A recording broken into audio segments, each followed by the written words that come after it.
हिंदुस्तान का पहला ऐसा विश्वविद्यालय है जो जादू से चलता है। हमारे राधा मोहन चाचा क्या करते हैं, हमें फूल उल लेते हैं, जल उल लेते हैं, हम करते हैं। केवल विश्वविद्यालय को नहीं डुबा रहे हैं, ये पूरे चंपारण के एक एक नौजवान के भविष्य को डुबाने का काम है। और वनस्पति के नाम पर क्या उपजाया जा रहा है, देख लीजिए भाई, गोभी जाने का हमने का गोभी कहीं। और ये चमत्कार आपको और कहीं देखने को नहीं मिलेगा, सिर्फ और सिर्फ संजीव शर्मा जो वाइस चांसलर है इस के महात्मा गांधी केंद्रीय विश्वविद्यालय मोतिहारी के, इन्हीं के द्वारा होता है।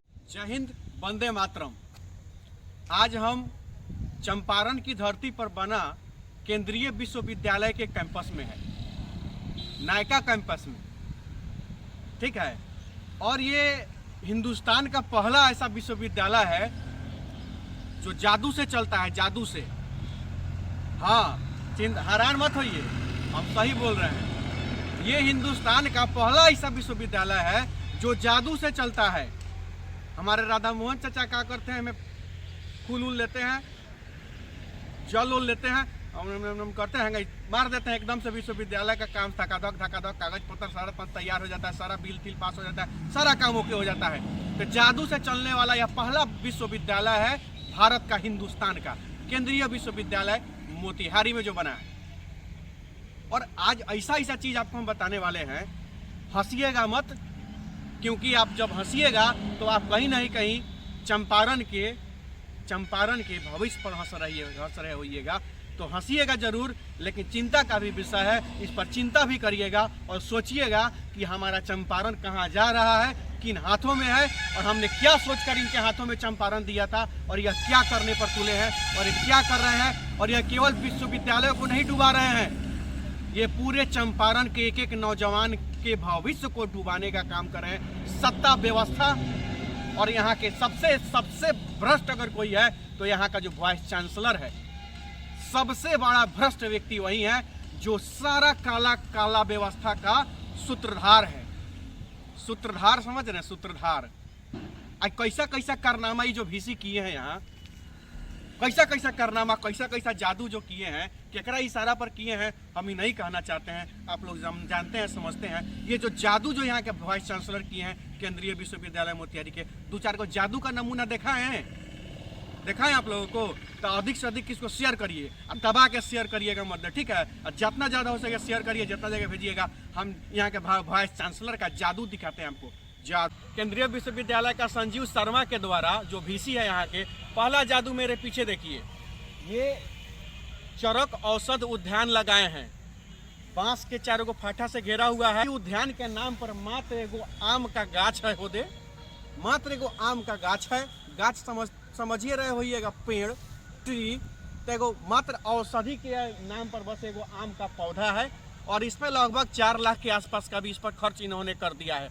तो ये जादू नंबर 1 आपको हमने दिखाया है, जो इन्होंने संजीव शर्मा जो VC हैं उनके द्वारा यह जादू नंबर पहला जादू किया गया है, जो 4 लाख रुपए से भी अधिक यहाँ पे खर्च कर दिया गया है औषध पर। और औषधि के नाम पर एगो बिना पत्ता के आम के गाछ है, बिना पत्ता वाला, पहला जादू। अब दूसरा जादू नंबर 2, संजीव शर्मा VC का जादू नंबर 2 देखिए, जो घेरावा है, जहाँ पे विश्वकर्मा वनस्पति विधि का जो लिखा हुआ है घेरा है, इस पर 6 लाख के आसपास खर्च हुआ है वनस्पति उपजाने में। और वनस्पति के नाम पर क्या उपजाया जा रहा है, देख लीजिए भाई, गोभी जाने का हमने का गोभी का ही निशान, वही गोभी उपजाया जा रहा है। और ये चमत्कार आपको और कहीं देखने को नहीं मिलेगा, सिर्फ और सिर्फ संजीव शर्मा जो वाइस चांसलर है इस के महात्मा गांधी केंद्रीय विश्वविद्यालय मोतिहारी के, इन्हीं के द्वारा होता है। जो गोभी रोप के इतना का बिल बनवा लेते हैं, और ये तो नमूना है। ऐसा कितना जादू इनके द्वारा किया गया है। इनके द्वारा तो ऐसा जादू किया गया है कि 2 गो केंद्र चलाकर और 14 गो केंद्र कागज में चलाते हैं और उसका पैसा उठा लेते हैं, बिना टेंडर का मार्कशीट छपवा लेते हैं। ये सब क्वालिटी है और जादू है संजीव शर्मा का, ये सब क्वालिटी है उनका, मैं बताने का चाह रहा हूँ। और ये सच्चाई है, और सबसे बड़ा सच्चाई यह है कि इनसे बड़ा भ्रष्ट VC अगर कोई अभी तक आया नहीं है इस केंद्रीय विश्वविद्यालय में। और इसका एक नहीं 10-10 सबूत मेरे पास है। अगर संजीव शर्मा जी को हिम्मत है तो आके प्रेस कॉन्फ्रेंस करे और उस प्रेस कॉन्फ्रेंस में हमको आमंत्रित करे। मैं उनको वहाँ एक्सपोज करने का काम करूंगा, मैं उनको वहाँ बेनकाब करने का काम करूंगा। ये चैलेंज के साथ मैं कहने का काम करता हूँ। बिना सबूत का अनिकेत नहीं बोलता है, पहला बात। और ये इसका सबूत जीतता जाता है। देख लीजिए, ये 6 लाख का कोभी लगा दिया इन्होंने, ये 6 लाख का कोभी लग गया। ये वनस्पति है, कॉथी का वनस्पति है, कॉथी का। इस पर हमको लगता है, आप एक बात बताइए, कौन सी का रिसर्च इस पर करेंगे और करवाएंगे छात्रों से? कोभी पर रिसर्च करवाएंगे। ये वनस्पति लगवा दिए 6 लाख का। ये नमूना है। ये केंद्रीय विश्वविद्यालय में बहुत तरीका का जो है मंत्र मारा जाता है और इस यहाँ पे अवैध वसूली किया जाता है। ये जमीन का खरीदगी से लेकर के देख लीजिए, कहीं कोई अभी तक इस जमीन पर मतलब बाउंड्री तक नहीं हुआ है। बस रोड के सामने एक बाउंड्री कर दिया गया है, दिखा दीजिए। बस रोड के सामने बाउंड्री इसलिए कर दिया गया है ताकि आता जाता हुआ लोग देखे, जनता देखे, तो जनता देख के कहे कि हाँ बाउंड्री भेड़ है, ये केंद्रीय विश्वविद्यालय है। यह जनता को गुमराह करने का काम किया गया है। किसी रोड छोड़ के कहीं भी बाउंड्री नहीं है, रोड छोड़ के। और जादू आप हमारे पीछे देख सकते हैं, जो ये लाइब्रेरी बना है। और ये कहाँ बना है, इसको देख के आपको कुछ याद आ रहा है? ये पहले का दारू फैक्ट्री है, दारू का जो था, तो उसको इन्होंने क्या किया है कि भाड़ा पर ले लिया है। और ये तमाम जो पीछे आप देख रहे हैं, ये खर्च हुआ है लगभग यहाँ पे इसको बनाने में हमको लगता है कि 30-35 लाख रुपए का खर्च हुआ है। और ये सारा चीज, जब इतना सामान यहाँ खर्च करना ही था, और ये मात्र यहाँ पे कैंपस दिखाइए, वहाँ पे ये 10 कदम की दूरी पर केंद्रीय विश्वविद्यालय का कैंपस है, मात्र 10 कदम की दूरी पे। लेकिन वहां जब इतना ही खर्च यहाँ करना था, तो ये खर्च केंद्रीय विश्वविद्यालय के कैंपस में भी तो खर्च हो सकता था, वहां बन सकता था, वहां अस्थायी हो जाता, वो हमेशा के लिए यहाँ हो जाता। लेकिन अगर संजीव शर्मा जो वाइस चांसलर है वहां बनवाते, तो यहाँ का जो भाड़ा का जो कमीशन है इनको नहीं मिल पाता। तो ये जमीन को क्या किया इन्होंने, ये जगह को क्या किया इन्होंने, भाड़ा पर ले लिया। और जहां तक हमको सुनने में आ रहा है, लोगों का जो माहौल हम देख रहे हैं, सुन रहे हैं, 4.5-5 लाख के आसपास का इसका मंथली भाड़ा है। अब बताइए, महीना में वो सरकार का पैसा फालतू में जो दिया जा रहा है, जब यहाँ भाड़ा आपको देना ही था, तो वहाँ पे केंद्रीय विश्वविद्यालय के कैंपस में उतना जमीन क्यों खरीदा गया? जब जमीन 10 कदम की दूरी पर है आपका, तो ये निर्माण वहां पर क्यों नहीं हुआ?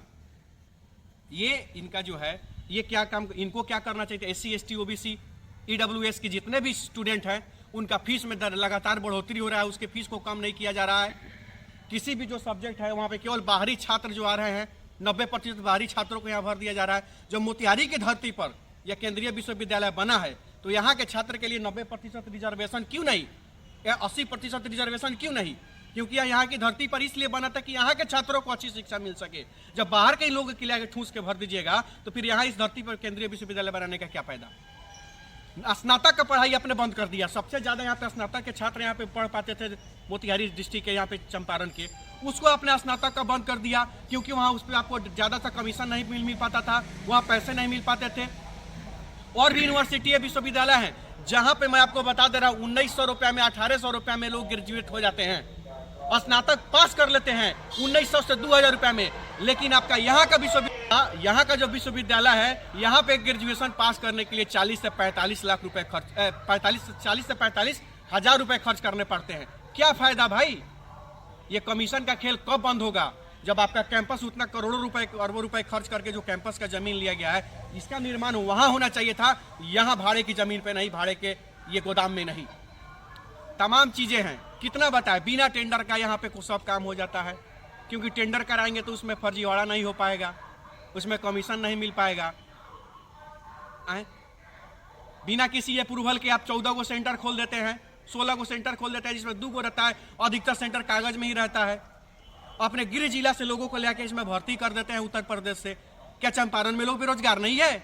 यहाँ के लोग भर्ती नहीं हो सकते हैं? यहाँ के लोगों को नौकरी नहीं मिल सकता है? आपको बाहर के लोग चाहिए, क्यों? क्योंकि आपसे उनसे मनमाना 3 लाख 4 लाख रुपया कमीशन मिल जाता है, वहाँ पे लाके यहाँ पे हम हमारे सर पे बैठा दे रहे हैं।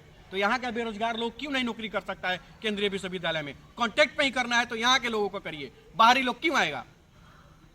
यह मेरा सवाल है, मेरा पूछना है। और कुल मिलाकर के संजीव शर्मा जी, इन पर तो 420 से लेकर के 468 से लेकर के कौन 120 से लेकर के तमाम जो है केस जो है, फर्जीवाड़ा से लेकर के सब जो कानून का जो है दीवार खड़ा है। लेकिन क्या करते हैं संजीव शर्मा? अपना पहुंच, पैरवी और पैसा के तोप से वो दीवार को मार के ढा देते हैं, और ये सोचते हैं कि जब मेरे पास पहुंच है, पैरवी है, पैसा है।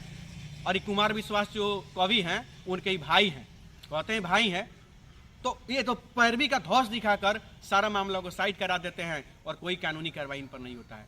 एक तरह से इस केंद्रीय विश्वविद्यालय पे हिटलर जैसा राज करने का इनका जो काम चल रहा है, इसका हम विरोध करते हैं और खुला आमंत्रण देते हैं वाइस चांसलर संजीव शर्मा महोदय को, अगर आपके पास हिम्मत है तो एक प्रेस कॉन्फ्रेंस करिए और उस प्रेस कॉन्फ्रेंस में हमको आमंत्रित करिए। आपके सारे काला चिट्ठा का सबूत मैं उसके सामने रखने का काम करूंगा, अगर हिम्मत है तो। बहुत बहुत धन्यवाद। जय हिंद, जय चंपारण।